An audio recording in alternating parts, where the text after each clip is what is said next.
네, 들으신 것처럼 잠시 뒤에 검찰의 박 전 대통령에 대한 구치소 출장 조사가 시작됩니다. 네, 박 전 대통령이 구치소에 수감된 지 나흘 만의 일인데요. 이 시각 세 분의 전문가 모시고 관련 이야기 나눠보겠습니다. 김광덕 전 한국일보 정치부장, 배종호 세한대 초빙 교수, 강신업 변호사 나와 있습니다. 안녕하세요. 네, 어서 오십시오. 안녕하세요. 네. 기자 연결해 들으신 것처럼 오늘 오전 10시, 그러니까 정말 잠시 뒤입니다. 구치소 수감 뒤 첫 검찰 조사인데 그동안 이제 소환 조사와 실질 심사를 통해서 어느 정도 이제 질문과 답변을 받았기 때문에 오늘은 어떤 부분에 초점이 이루어질지가 좀 관심인데 어떤 부분에 초점을 맞출까요? 네, 이제 21년 만에 다시 전직 대통령 구치소 방문해서 현장 조사를 하는데 제가 볼 때는 오늘 아무래도 역시 뇌물죄 부분에 대해서 초점이 맞춰질 것 같고요. 예. 뇌물죄 관련해서는 최순실 씨하고 경제적 공동체다라는 부분, 그리고 공모관계 이 부분을 집중해서 조사를 할 거고요. 그리고 이제 이재용 씨 관련해서는 구체적인 청탁이 있었고 대가 관계가 있었다라는 것을 이제 입증하는 데 주력할 것 같고요. 지난번에 검찰 조사하고 이번에 구치소 출장 조사하고 다른 부분이 뭐냐면은 지난번에 검찰 조사에서는 일단 영장을 청구를 해야 되기 때문에 박근혜 전 대통령의 진술을 들어주는데 굉장히 초점을 맞췄어요. 근데 이제 이번에는 지난번에 이제 구속영장이 이미 발부가 됐기 때문에 그걸로 끝난 게 아니고 이제 재판을 통해서 유죄를 입증해야 되기 때문에 지난번에 박근혜 전 대통령이 했던 진술 가운데서 모순이 있다라든지 또 그리고 빈 부분이 있다라든지 이런 부분을 구체적인 증거를 제시하면서 굉장히 압박하면서 추궁하는 이제 그런 조사가 될 것으로 생각이 되고요. 그리고 이제 구속영장이 발부가 되기 위해서는 대체적으로 이제 물에 비유하면은 가슴까지 물이 차면은 판사가 영장 담당 판사가 영장을 발부를 하는데 재판에서 유죄가 입증이 되려면은 물이 콧구까지 차야 된다는 거예요. 그래서 모든 합리적인 의심이 다 배제돼야 되기 때문에 이런 상태까지 수사 결과를 이끌어내기 위해서 제가 볼 때는 오늘 굉장히 강도 높은 압박 조사가 추궁 조사가 이루어질 것으로 전망이 됩니다. 김 부장님 어떻게 보십니까? 네, 바로 말씀 잘하신 것처럼 오늘은 여러 가지 박근혜 전 대통령의 혐의 중에서 뇌물죄를 입증하는 데 굉장히 주력할 거로 보입니다. 그래서 현재 얼마 전에 영장 실질 심사를 할 때는 기본적으로 이 증거인멸의 우려가 있다고 하는 이런 거기 때문에 박근혜 대통령이 부인한 걸 오히려 부인했기 때문에 증거인멸의 우려가 있다라고 해서 지난 검찰 조사에서는 부인하는 걸 그대로 다 들어줬어요. 다 그거를 이제 했는데 이번에는 어떤 재판에 가면 유죄를 입증해야 되지 않습니까? 그러면 아까 말씀 의심의 여지 없이 분명한 증거 능력이 있어야 되기 때문에 오늘은 구체적으로 예를 들어서 정호성 비서관의 녹취록이라든가 그다음에 안종범 전 수석의 그러한 여러 가지 이 수첩 이런 걸 통해서 구체적으로 반박 근거를 들이대면서 뭔가 설득을 해서 뭔가 이 뇌물죄에 대해서 시인하도록 그렇지 않으면은 이제 오늘 특별한 이번에 같은 경우 보면 두 재단에 대한 출연하고 그다음에 정유라의 승마 지원이 이제 그게 그다음 동계 영재센터, 스포츠 영재센터 요거에 대해서 이게 한 게 과연 뇌물에 해당되느냐 또 검찰에서는 또 다른 그걸 강요로도 보는 게 있는데 이러한 점에 대해서 뭔가 박 전 대통령한테 근거를 대기도 하고 또 하나는 설득하면서 최소한의 뭔가 시인을 얻어내려고 하는 그런 전략을 펼 거고 이제 이거 외에 혐의가 이제 박근혜 전 대통령의 주요 혐의가 이제 직권 남용이라든가 공무상 기밀 누설인데 이런 거는 이제 앞으로 순차적으로 오늘 구치소 방문 조사가 한 번으로 그치는 게 아니기 때문에 순차적으로 이제 조사가 이루어질 거로 보입니다. 두 분 다 지금 뇌물죄에 좀 중점이 돼서 이뤄질 것이다 이렇게 말씀해 주셨는데요. 조금 전에 유영하 변호사가 구치소에 도착을 했다고 하는데 사실 지금 박 전 대통령이 계속 혐의를 부인하면서 변호에도 문제가 있는 게 아니냐 이런 얘기도 나오고 있습니다. 좀 이번에는 전략을 수정하지 않을까 이런 얘기가 나오고 있는데 변호사님 어떻게 보시나요? 일단은 본인이 전략을 수정하지 않는 한 변호인이 전략을 수정하기는 어렵고요. 이제 본인이 지금 이제 구속까지 된 마당에 지금에 와가지고 전략을 수정한다면 일부 사실관계를 이제 인정하는 것이거든요. 근데 그것은 오히려 좀 어려워졌다고 사실 보입니다. 왜냐하면 영장 실질 심사를 할 때 사실은 거기서 전체적인 것은 부인하더라도 어떤 구체적인 사실관계를 인정하는 방법 그렇게 하면서 구속을 피해 나가기 위한 증거인멸의 우려가 없다든지 이런 식으로 갔어야 되는데 지금은 이미 이제 구속이 됐기 때문에 법원의 이제 재판을 앞두고 지금 수사를 받고 있는 것이거든요. 검찰에서는 지금 수사를 통해서 빈틈 메우기를 하는 것이고요. 연결고리 찾기를 함으로써 결국은 공소장을 작성하기 위한 준비를 하고 있는 것입니다. 예. 그래서 법원에 갔을 때 유죄를 입증하는 문제인데요. 유죄를 입증하는 가장 좋은 방법은 본인의 자백을 얻어내는 것이거든요. 그래서 전체적인 자백을 얻어낸다면 말할 것도 없겠지만 일부 사실관계에 대해서라도 그 자백을 얻어낸다면 훨씬 더 그 유죄를 입증하기가 쉬워지죠. 그래서 아무래도 검찰에서는 그런 전략을 펼 텐데 이제 금방 물으신 것처럼 박 전 대통령이 그러면 그와 같은 일부 사실관계는 인정을 하고 법리관계라든지 정상관계라든지 이런 것만 다툴 것인가 하는 것인데 일단은 박 전 대통령의 어떤 입장이 중요하고요. 그리고 이제 변호인단이 거기에 대해서 법리와 사실을 어떻게 연결지어 가지고 그 부분에 대해서 예를 들어서 이런 거죠. 미르재단과 K스포츠 재단을 이제 만들었다 하더라도 예. 그것이 돈을 이제 출연받을 즈음에는 말이죠. 이것이 만들어지지 않았고 먼저 돈이 출연이 되고 나중에 미르재단과 K스포츠들이 만들어졌다는 그런 주장을 한 바 있거든요. 그렇기 때문에 법인이 없는 상태에서 돈을 받았으니까 그것이 뇌물죄가 될 수 없다. 뭐 이런 얘기를 했는데 그런 거라든지 그런 어떤 일부 사실관계에 대해서 앞뒤가 안 맞는 거 이런 것들을 가지고 이제 오히려 반박을 할 것으로 예상은 되죠. 네. 예, 이런 가운데 변호사 교체 얘기가 좀 나오고 있거든요. 박 전 대통령 측에 서양희 변호사도 뭐 접촉을 시도하고 있다, 뭐 이런 얘기도 있고요. 어떻게 보십니까 이 부분 변호사 교체? 지금 변호사 교체 얘기가 나온 것은 기존의 탄핵 심판 때부터 그리고 구속영장 또 청구 또 발부에 이르기까지 모든 결과가 안 좋게 나왔기 때문에 이런 얘기가 나오고요.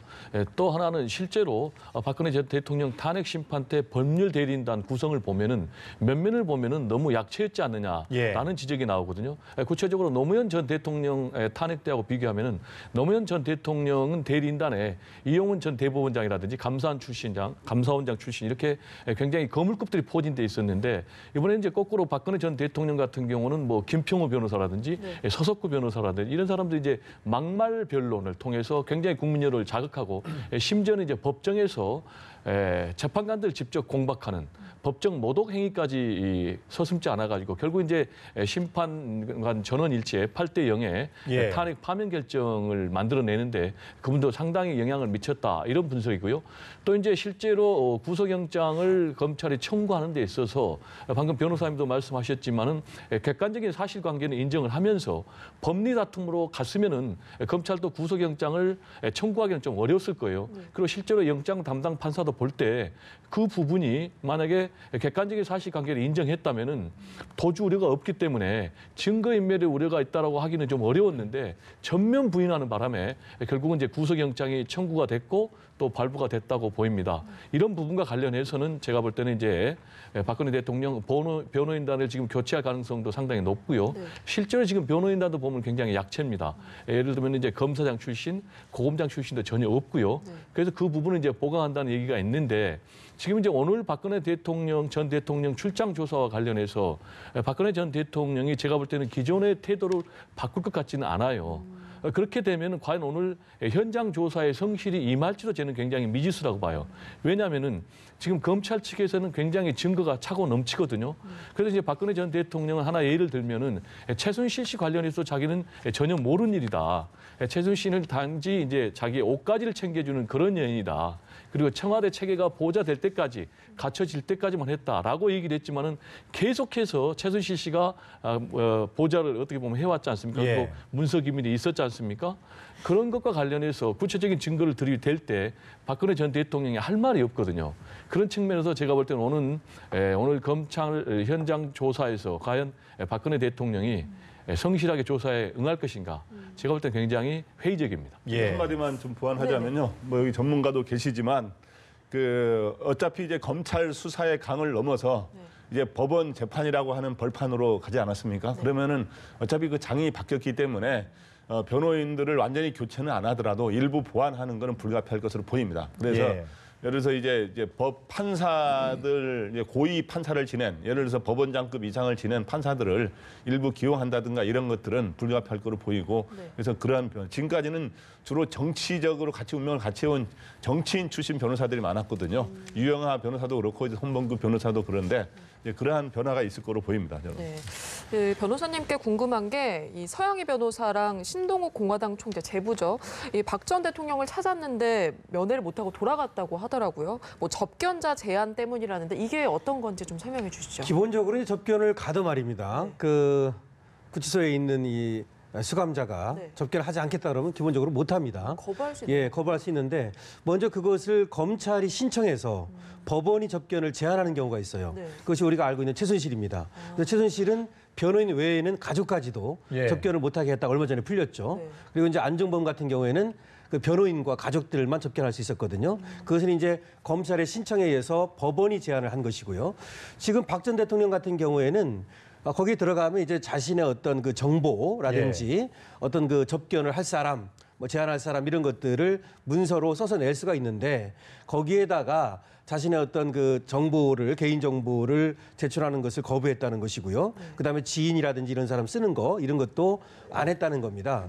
그래서 이제 거기에 결국은 유영하하고 윤전추 행정관만 접견이 가능한 것으로 됐다는 것인데 제가 보기에는 서양희 변호사가 갔는데 아마 이제 서양희 변호사가 일단 내가 접견할 사람 그 문서에는 들어있지 않았고 네. 그러니까 아마 물어봤겠죠. 이렇게 서양희 변호사가 왔는데 접견을 하시겠습니까? 이렇게 하니까 아마 일단 안 하겠다고 얘기한 것으로 봐야 되겠고요. 신동욱 공화당 총재도 마찬가지입니다. 뭐 책을 가져가고 뭐 쪽지도 가져갔다 그러는데 결국 이제 못 만나게 됐던 것이죠. 네, 그렇습니다. 박지만 씨 또 그 실질 심사 직전에 삼성동 자택을 찾아가서 눈물에 상봉을 했다 뭐 이렇게 알려져 있는데 거기다 뭐 앞으로 누나는 우리가 모실 거다 옥바라지를 하겠다 이렇게 되는데 관계 회복이 뭐 앞으로 될까요? 지금 이제 방금 변호사님도 예. 말씀하셨지만은 이제 서양희 변호사 같은 경우도 올케인데 예. 접견을 못했지 않습니까? 그런 걸로 봐서는 제가 볼 때 앞으로 이 가족 관계 회복은 좀 쉽지 않을 것 같다 이렇게 전망이 됩니다. 실제로 이제 그 여동생 근령 씨 같은 경우는 과거에 유경재단 운영을 둘러싸고 굉장히 심각한 대립과 갈등을 또 보였지 않습니까? 예.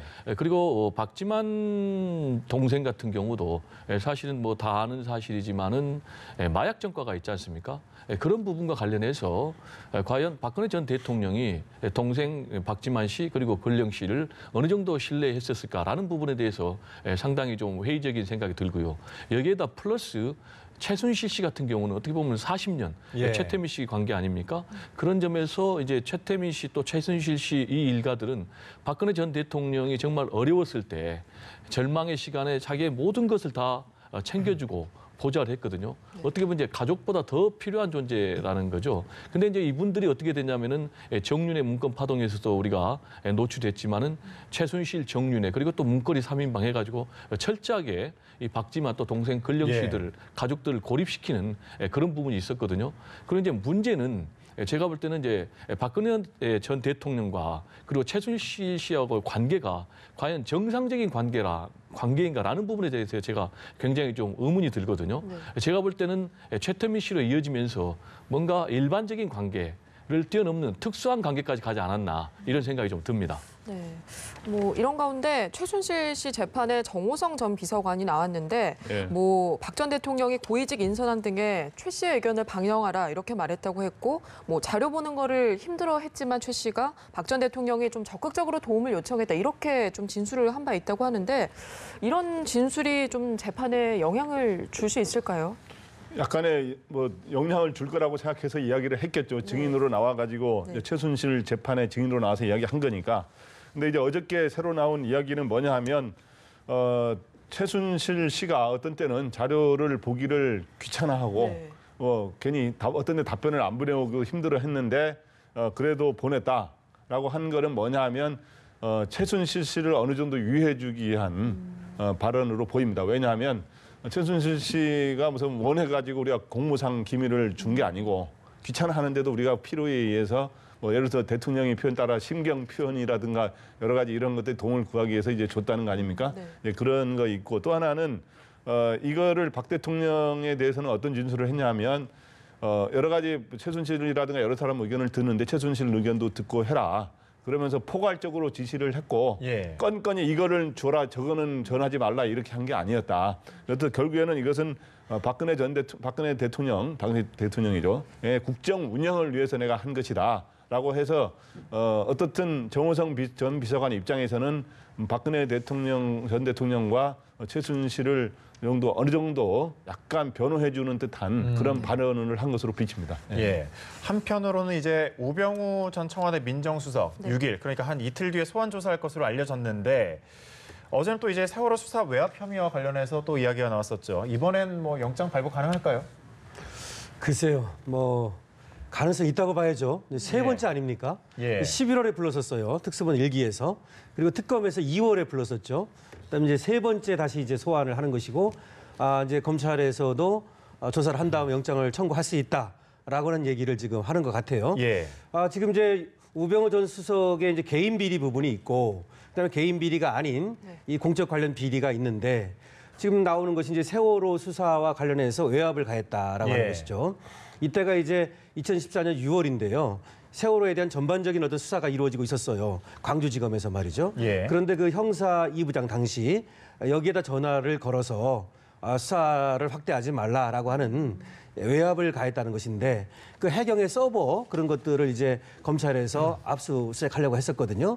그러니까 전화를 걸어가지고 그 부분에 대해서 뭐 하지 않았으면 좋겠다 이런 얘기를 했다는 건데, 국회에 나와서 말이죠. 우병우 전 민정수석이 전화를 건 사실은 인정했어요. 예. 그렇지만 나는 뭐 외압을 가한 적은 없다 이렇게 얘기했는데, 그래서 이제 중요한 것은 검찰에서 당시 그 광주지검 형사 2부장을 불렀습니다. 불러가지고 조사를 했죠. 그리고 이제 광주지검장이었던 지금 변호사인데요. 예. 그분도 불러서 이제 오늘 조사를 한다는 것이죠.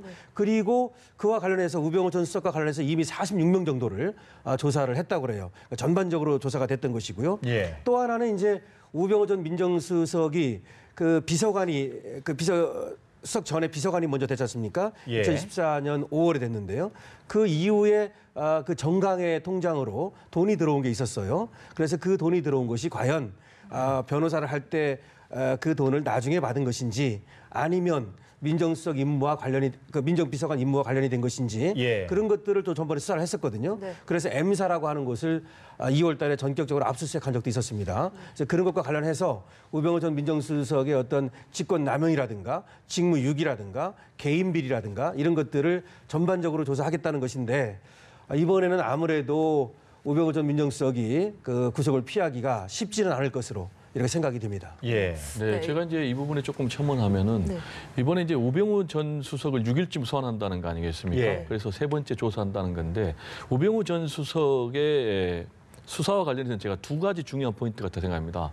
하나는 뭐냐면은 우병우 전 수석이, 민정수석이 이번 최순실 국정농단 사건의 핵심적인 인물이라는 겁니다. 예. 상징적인 인물이라는 겁니다. 따라서 우병우 전 수석의 신병 문제를, 또 유죄 문제를 확실하게 정리하지 않고서는 이 문제가 종집을 찍을 수 없다는 거예요. 그런 점에서 검찰이 확실한 수사 의지를 갖고 수사를 할 것 같고요. 그리고 두 번째는 또 우병우 전 수석은 지금 검찰의 수뇌부와 다 연결돼 있다는 것입니다. 그런 의혹을 갖고 있기 때문에 만약에 우병우 전 수석을 이번에 확실하게 처리하지 못하면은 결국은 제 식구 감싸주기 아니냐.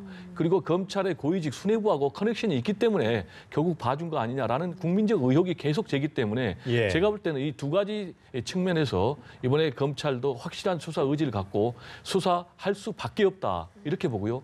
그러면 이제 언제 구속영장을 청구를 할 것이냐. 제가 볼 때는 예. 구속영장 청구한다고 봅니다. 네. 그러면 이제 17일 이전에 박근혜 전 대통령과 같이 기소할 가능성이 굉장히 높고요. 그럼 이제 구속영장 청구를 하면은 과연 영장이 발부될 것이냐라는 부분과 관련해서 지금 이제 박용수 특검 같은 경우에 지난번에 시간이 없어서 그랬고, 만약에 다시 재청구한다면은 100% 영장 발부를 확신한다 이렇게 얘기를 했거든요. 따라서 지금 이제 검찰에서 직무유기라든지 또 직권남용 부분에 대해서 특히 이제 세월호 관련해서 강력하게 수사를 하기 때문에 예. 제가 볼 때는 수사를 철저하게 하고 공소장을 철저하게 쓰면은 제가 볼 때는 구속영장이 청구를 하면은 구속영장이 발부될 가능성이 굉장히 높다. 저는 이렇게 전망을 합니다. 알겠습니다. 네. 이제 대선 전국도 한번 짚어보겠습니다. 어제 문재인 후보가 민주당 마지막 순회 경선에서 60.4% 누적 지지율 57%를 얻으면서 대선 후보로 바로 확정이 됐거든요. 어떻게 보셨습니까? 네, 어떻든 문재인 대세론이 당내에서는 확고하다고 하는 걸 보여줬습니다. 그래서 결국에는 그게 당 밖에 본선에서도 과연 문재인 대소론이 관철될지 그게 이제 궁금한데요. 어저께 득표를 보면 수도권에서 이제 60% 가량을 득표해서 누적 득표율 57%로 예. 했는데 어떻든 네 번의 어떤 순회 경선에서 한 번도 이변이 없이 아주 순조롭게 소위 대세론을 확인했는데 그런 거에서 이제 문재인 대선을 확인한 의미는 있지만 좀 싱겁게 끝났어요. 2, 3위 간에는 약간 엎치락뒤치락이 예. 있었습니다만은 그래서 그런 측면에서 약간 흥행에 좀 성공을 그렇게 큰 관심을 끌지는 못했다. 많은 사람이 참여한 거에 비해서는. 예. 그래서 사실 국민의당보다 비록 ARS로 많이 했지만은 국민의당보다 수많은 사람들이 선거인단으로 200만 이상이 가입하지 않았습니까? 네. 예. 그럼에도 불구하고 오히려 흥행 효과는 국민의당보다 오히려 덜 나타나는 그런 효과인데 어떻든 이제 앞으로 이제 그 본선에서의 대세론을 확인하려면 제가 보기에 그동안 3개의 안산을 넘어야 내가 이제 승리한다라고 대통령이 된다 예. 이런 이야기를 한 적이 있었는데 이게 뭐냐면 처음엔 당내에서는 이제 안철수의 산을 아니죠. 안희정 예. 지사의 산을 넘어야 되고 그다음 본선에서 안철수의 산과 함께 안보 논란을 털어내면서 여러 가지 안보 이제 의혹에 대해서 다른 당에서 제기하고 있지 않습니까? 근데 이제 새로 요즘에 제기된 아들 문제에 대한 의혹도 깔끔하게 씻어내야 이제 본선에서 승리할 수 있지 않을까 이렇게 생각이 됩니다. 이제 2개의 안을 넘는 일이 남았네요. 그럼. 두 개 안 말씀대로라면. 예. 이제 2개의 안과 함께 아들 문제를 잘 그렇군요.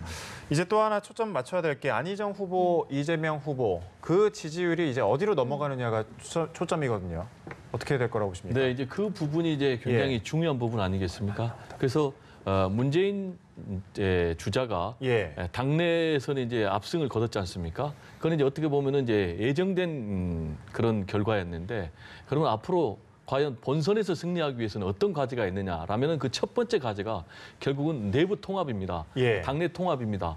그런 점에서 가장 중요한 것이 안희정 지사의 표 그리고 이재명 지사의 표를 다 끌어와야 되거든요. 실제로 지금 문재인, 안희정, 이재명 이 세 사람을 지지율을 합치면은 50%를 훌쩍 넘고 많게는 60%까지 나오지 않습니까? 네. 그러면 이제 본선에서는 무조건 승리하는 거예요. 그런데 실제로 여론조사를 보면은 안희정 지사의 지지율 가운데서 한 25% 정도가 문재인 주자에게 가면은 35% 정도가 안철수 전 대표에게 간다는 게 나왔어요. 예. 물론 이제 이재명 시장 같은 경우는 한 50% 정도가 문재인 주자에게 가지만은 네. 그래서 이 당내 통합 부분 이게 이제 굉장히 중요하고요. 그리고 실제로 경선 과정에서 네거티브론이 또 격렬하게 또 논쟁이 벌어지면서 굉장히 당내 갈등이 심했지 않습니까? 예. 근데 이 부분을 반드시 치유하는 게 필요하고요. 그리고 두 번째로는 본선에서 승리하기 위해서는 두 번째 과제는 역시 문재인 비토 반문재인 정서를 반드시 극복을 해야 됩니다. 그런데 이제 우리가 과거 역사를 보면은 DJ 같은 경우도 굉장히 DJ 비토가 강했어요. 예. 그렇지만은 나는 정치 보복하지 않겠다. 그리고 내가 통합의 정치를 펴겠다. 용서하겠다. 이러면서 DJP 연합을 통해서 결국은 정권을 잡았고요. 반면에 이제 이회창 씨 같은 경우도 굉장히 비토가 심했는데 결국 이제 그 비토 정서를 넘지 못해서 실패한 케이스거든요. 따라서 제가 볼 때는 이제 문재인 주자 같은 경우는 이 비토 정서를 극복하는 게 굉장히 중요한데 그러기 위해서는 결국은 이제 패권적 모습, 폐쇄적인 모습 굉장히 적대적 모습 이런 부분을 극복해야 될 과제가 분명히 있습니다. 예. 그래서 제가 볼 때 이제 좋은 롤 모델이 지금 넬슨 만델라 전 대통령 같은 경우는 결국 이제 자신이 27년간 감옥에 있었지만은 자신을 가뒀던 그런 백인들 다 용서하고 백인 전 대통령을 자신의 부통령으로 지명하는 이런 통합의 리더십을 발휘했거든요. 그래서 이런 부분을 제가 볼 때는 벤치마킹할 필요가 있고요. 그리고 또 중요한 것이 결국 이제 비문, 이 단일화 이 반문 단일화를 어떻게 극복할 것인가가 굉장히 숙제고 마지막으로 하나 더 얘기한다면 집권 이후에 과연 국정 운영을 어떻게 할 것인가 예. 집권 이후에 국정 운영에 대한 비전 그걸 확실히 좀 제시할 필요가 있다 이렇게 말씀드릴 수가 알겠습니다. 있겠습니다. 좀 넘어야 할 산이 많네요. 네. 오늘 국민의당이 대선 후보를 확정 짓는데 아무래도 좀 안철수 대표가 될 것으로 보이잖아요.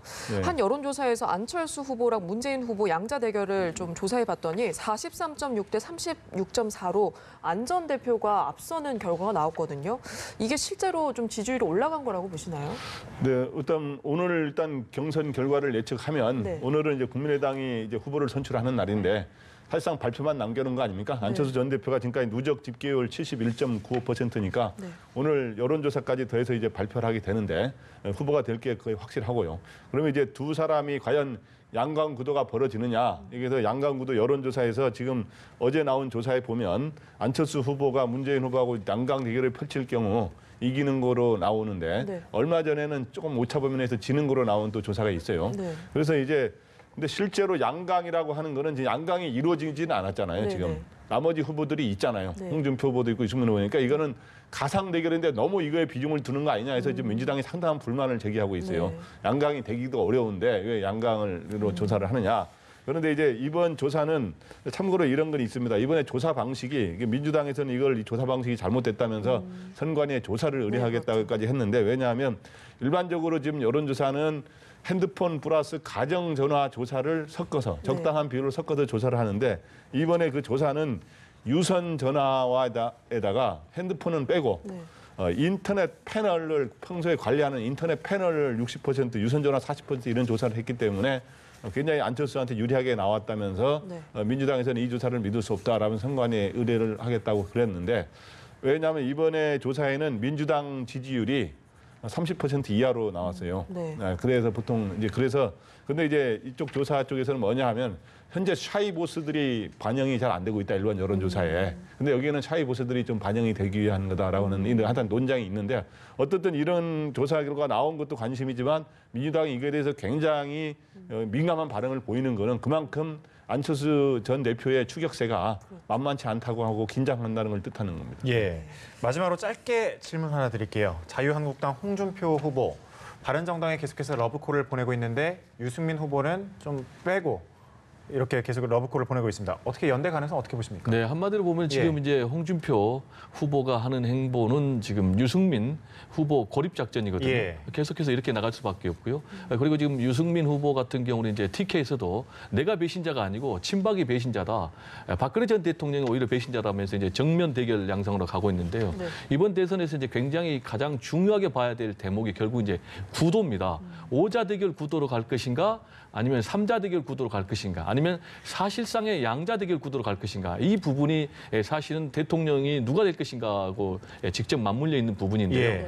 현재는 지금 오자 구도가 계속 갈 것 같습니다. 다만 지금 유승민 후보 같은 경우에 2%에서 3% 지지율밖에 안 되기 때문에 후보가 오자 후보로 정립이 된 이후에도 만약에 이 정도 지지율밖에 없으면은 지금 개인적으로 써야 될 돈이 기본적으로 509억 원이거든요. 이걸 다 개인이 물어야 되는 거예요. 그래서 과연 그런 지지율로 본인이 완주할 수 있을 것인가라는 부분이 있고요. 만약에 이제 오자 대결 구도로 가가지고 중도 보수표가 분산이 되면은 문재인 주자가 제일 유리하는 그런 상황이고요. 그리고 이제 삼자 대결 구도로 가서 만약에 호남표만 이제 전략적인 선택하는 게 아니고 중도 보수에서 전략적 선택을 해가지고 사실상 문재인 대 안철수 양강 구도로 가고 그리고 또 홍준표 지사의 지지율이 20% 미만으로 가면은 제가 볼 때는 마지막까지 그리고 여기에 또 김종인을 중심으로 하는 통합연대가 마지막에 누구 손을 또 들어주느냐에 따라서 이번 선거는 마지막까지 뚜껑을 열어봐야 알 수 있는